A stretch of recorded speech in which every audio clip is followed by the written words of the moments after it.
Beleza, galera? Hoje é dia 3 de outubro de 2022, estou voltando à ativa aqui no canal, pelo menos neste mês de outubro, mês que antecede o segundo turno das eleições. E hoje eu gostaria de tratar de algo que eu identifiquei ontem na eleição: a fraude que ocorreu. A fraude que ocorreu na eleição de ontem para o cargo de presidente da República. E alguns vão me dizer: houve fraude nas urnas? E eu te respondo: nas urnas eu não sei. Mas que houve fraude nas eleições, isso houve. Sabe por quê?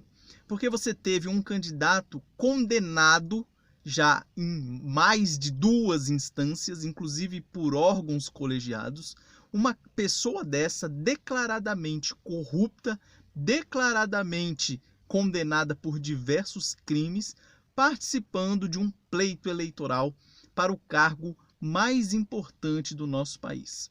Então, vamos supor aí que você nunca ficou sabendo quais foram os crimes que o Lula cometeu. Eu vou falar aqui para você. Mas antes eu gostaria de deixar claro uma coisa. Muita gente está pensando que ele foi absolvido dos processos pelos quais ele respondeu. Estão achando que ele é um perseguido político. Não é nada disso.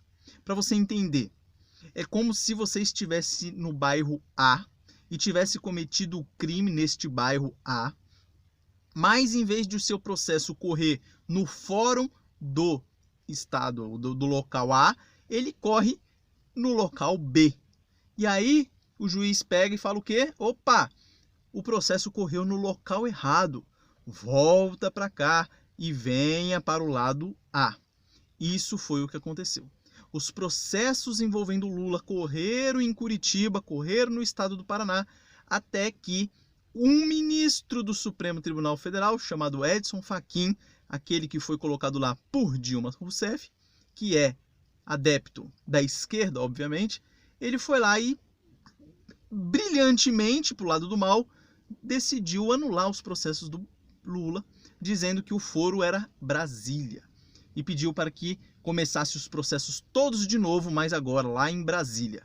Então, Lula não foi inocentado, embora ele diga isso, e embora William Bonner venha dizer que ele não deve nada, lá quando ele foi participar do debate. Mas vamos lá para recordar aí a sua memória, ou para você saber se você não sabe.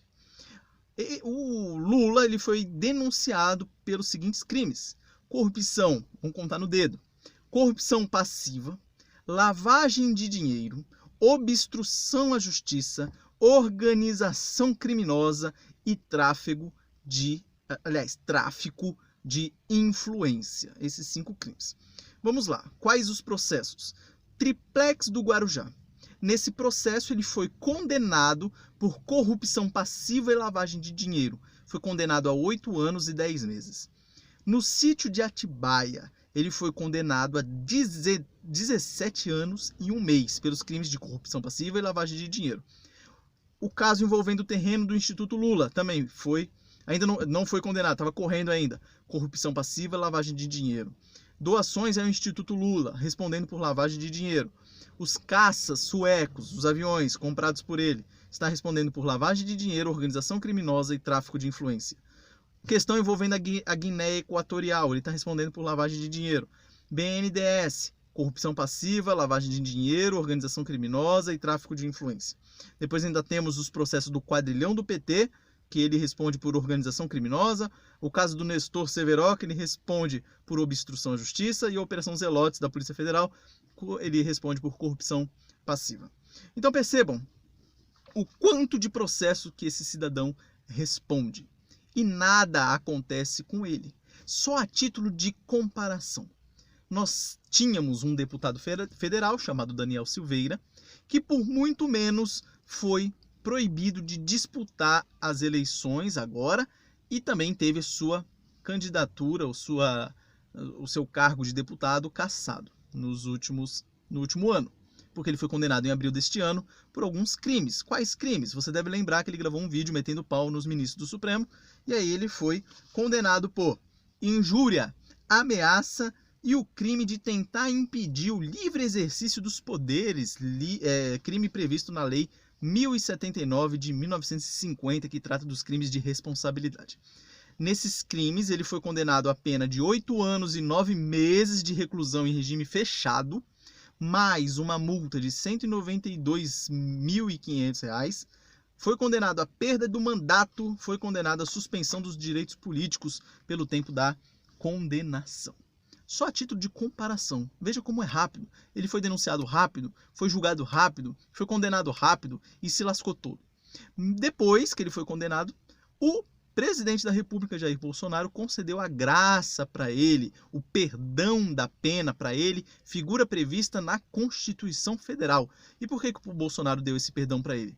Porque é previsto na Constituição Federal a inviolabilidade do parlamentar para que ele possa se expressar e falar o que bem entender. Porque se você proíbe isso, você está quebrando uma das principais ferramentas que o parlamentar tem, que é a sua língua. Então ele foi lá, ele deu esse perdão, mas para o nosso Supremo Tribunal Federal, que é totalmente imparcial, só valeu para não prendê-lo. O resto valeu tudo. Suspensão dos direitos políticos, impedido de participar dessa eleição, teve que continuou ainda com um monte de medida cautelar, tendo que usar tornozeleira eletrônica, dentre outras multas que apareceram por aí. Ou seja, ele foi perdoado pelo presidente, mas o Supremo Tribunal Federal, indo contra a Constituição, não levou a sério esse perdão e manteve ele com um monte de empecilho. Então você percebe que o Lula, só por ele estar participando dessa corrida presidencial, já é uma fraude. Todo mundo viu, todo mundo sabe que ele cometeu os crimes que cometeu. Você tem delatores que eram próximos a ele, por exemplo, Palocci, falando dos casos imensos de corrupção envolvendo ele. Todo mundo sabe, todo mundo viu, todo mundo ouviu, todo mundo pegou, mas o Supremo Tribunal Federal vai lá, passa um pano para ele e permite que ele participe das eleições.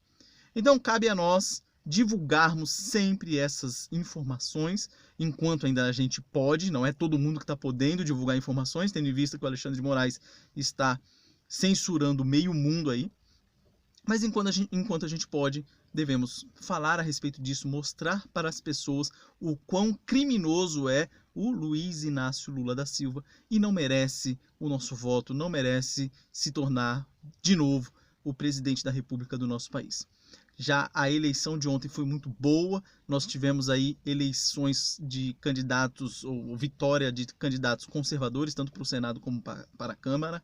Então, o negócio está indo bem, está indo legal. Agora só precisa ratificar Bolsonaro no segundo turno, no dia 30 de outubro. Então vamos espalhar essa notícia, vamos avançar e, se Deus quiser, não teremos um criminoso novamente no poder máximo da nossa República.